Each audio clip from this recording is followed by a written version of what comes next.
Perkembangbiakan generatif adalah perkembangbiakan tumbuhan secara kawin. Salah satu jenis tumbuhan yang berkembang biak dengan cara ini adalah tumbuhan berbiji. Alat perkembangbiakan generatif tumbuhan adalah bunga. Pada bunga terdapat bagian-bagian yang memiliki fungsi yang berbeda-beda. Berikut ini adalah bagian-bagian bunga beserta fungsinya. Tangkai bunga berfungsi sebagai penopang sekaligus penghubung antara ranting dengan bunga.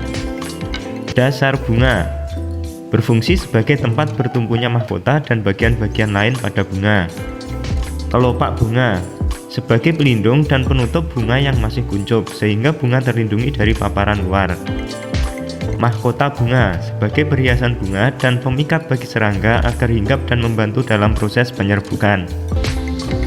Putik, alat kelamin bunga betina dalam proses reproduksi. Putik terdiri dari kepala putik, tangkai putik, dan bakal buah. Benang sari. Benang sari adalah alat kelamin jantan dalam proses reproduksi tumbuhan. Benang sari terdiri dari tangkai sari, kepala sari, dan serbuk sari.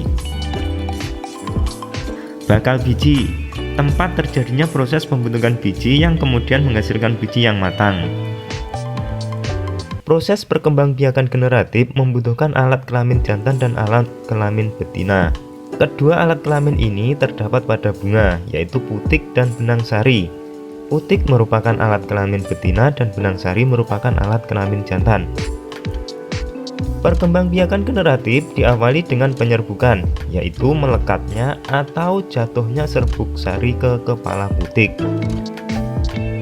Serbuk sari bisa jatuh akibat tiupan angin atau terbawa oleh kaki-kaki serangga yang hinggap di atasnya.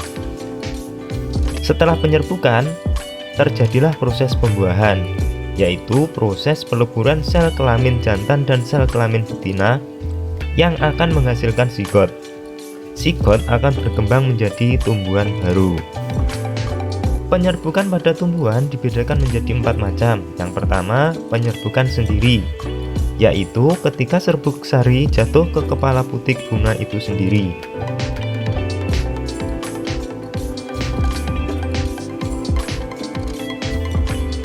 Yang kedua, penyerbukan tetangga, yaitu ketika serbuk sari jatuh ke kepala putik bunga lain tetapi masih dalam satu pohon yang sama. Yang ketiga, penyerbukan silang, yaitu ketika serbuk sari jatuh ke kepala putik yang lain yang berbeda pohon tetapi masih satu jenis. Yang keempat, penyerbukan bastar, yaitu ketika serbuk sari jatuh ke kepala putik bunga lain pada pohon yang lain yang masih satu jenis tetapi berbeda varietasnya.